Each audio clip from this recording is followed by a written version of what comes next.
hay-adda horumarinta jidadka goboladan awdal iyo salal ee magaceeda loo soo gaabiyo azarda waxa ay maanta laami dhigtay 4 kiiloomitir oo kamid ah wadada isku xidha Dila iyo magaaladan Boorama taasoo kamid ahayd 10 kiiloomitir ee xukuumadda Somaliland ay ku darsatay wadada isku xidha Dila iyo magaalada Boorama isla markaana ay dhismaha wadadan 10 kiiloomitir ay fulinaysay hay-adda horumarinta jidadka goboladan awdal iyo salal ee azarda munaasabadii laamiga lagu dhigay 4 kiiloomitir ee maanta waxa ka hadlay gudoomiyaha jaamacadda Camuud Professor Salebaan Axmed Guuleed waxa uu ka waramay howlaha dhismaha jidadka goboladan awdal iyo salal ay ka wada hay-adda azarda iyo horumarinta ay ku soo kordhisay gobolkan nidaamkii gudiyeed ee jidadka loo maamulay oo aan ku ekaan doonin Dili iyo Boorame ee meelaha kale u gudbi doona nidaamkii way aragnimadii gudidii way dhisantay oo azarda waa hay-ad maanta jirta oo hay-ad goboleed oo gobolkan leeyahay iyo gobolka salal labada gobol ay wada leeyihiin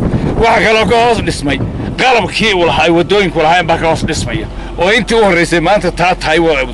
waa hanti ay gobolkan iska leedahay runtii oo magaca dadweynahana lagu soo iibiyay magaca dadweynahana lagu maamulayo azardana iyadoo dadweynaha ka wakiil ay u wado sidoo kale qaar ka mid ah mas'uuliyiinta sarsare ee hay-adda dhismaha jidadka goboladan awdal iyo salal azarda oo iyaguna munaasabadan ka hadlay ayaa waxay ka warameen halka ay marayaan howlaha lagu dhisayo jidadka goboladan awdal iyo salal gaar ahaan wadada isku xidha Boorame iyo magaaladan Dila yaro kooban ka siiyo wadada qaybtan labaad oo kamid ah 10 kiiloomitir iyo 400 oo mitir oo dawladdu ay ugu deeqday maxaan ku radaa wadada waxa ka bilaabmaya waa kiiloomitirkii afraad wey waxa imika noo diyaara 3 kiiloomitir oo ooliyadii aan ku shubnay in fact waxa weeyaan wadadu markay shaqadeedii dhamaatay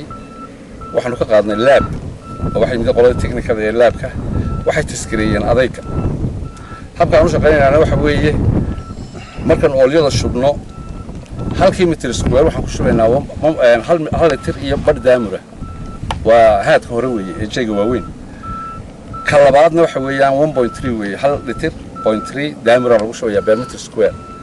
in fact waxa weeyaan waan qiyaasayna waan cabiraynaa cabir baan ku shaqaynaynaa rajada hadda aan qabnay waxa weeyaan sidoo madaxweynuhu noogu ballan qaaday 5 kiiloomitir ee tan ku xigtay waxaan ilaahay uga mahad celinaynaa insha Allah bilaha soo socda inuu madaxweynuhu insha Allah ma aragtay 5 kiiloomitirna uu noo soo fiirsay doono tan uu furi doono gudoomiyaha SRda oo runtii anaga naga tirsan iyadna farxad bay noo tahay dawladdu markay aragtay kartida ay asarda leedahay inay runtii agaasimahaas runtii ay dalcasiiyeen marka dawladdu inay dalcasiisay taana farxad bay noo tahay runtii ummadda iyo dawladda iyo qalabka intaba noo sakhiray ee iraadadiisa ku socoto ilaahaasa mahad labaad waxaan u celinaa xukuumadda oo madaxweynaha Axmed Maxamuud madax ka yahay iyo ragga wasiiradiisa waliba si gaar ah kuwa nagala shaqeeya wadada oo aad iyo aad runtii anagana qadarin noo haya waxaan aad xusanaa dhammaan ganacsatada reer Soomaaliland oo gacan xoog ka qaadatay oo raggii ku jiray ma garanaysaa meel kasta ugu tagay sida Dahabshiil Talasoob labada tirka Omar lama xisaabi karo aan ugu tagnay sida buuxda noo u taageeray wadada u qabtay iyo ugu dambeyn Djibouti ganacsatada reer Djibouti oo si cad qalabka maanta inaga dul qaaqdahay shaqaynaya iyaguna u keentay oo ka mid yahay Maxamed oo Saciid oo soo socda imikana oo runtii aan leenahay si maqal wadooyinkii hawsha badan ka soo qabatay waad ku soo socotaa waxna waad ka qaban baan ku leenahay tiirana waan kugu amaanaynaa aad iyo aadna mahadnaq kugu haynaa tan dambana waxa weeyaa wataas ku soo dhawaan leenahay مثلا imika kala baydhiya Dila dhexdooda laabiga ka samaysan raggii sameynayay way qadheereen oo ta maalin kasta dumaysa go'aysa tani waxa kale lagu maadnaqayaa ragga baac mushtariga ah ee halka gacanta ku haya ee sarda ah ee ana sida taa loo qadheerahan qadheerayna wuxuu ku daraayay reer sarda mahad weyn baan u jeedaa waxaan ku boorinayaa dadka reer awdal dibad iyo gudaba inay galgalashadii joojin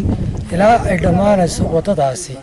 inay joojin dawladana waxaan ka codsanayaa irkintii ay irkinaysay in iyaduna halkeedii uu ka wado si kastaba haatee hay-adda dhismaha jidadka goboladan awdal iyo salal waxa uu hamigeeda yahay in goboladan awdal iyo salal ay ka hirgeliso wadooyin laami ah oo la jaan qaada caalamka horumaray Cabdi Fataax Axmed Hadwanaag News magaalada Boorama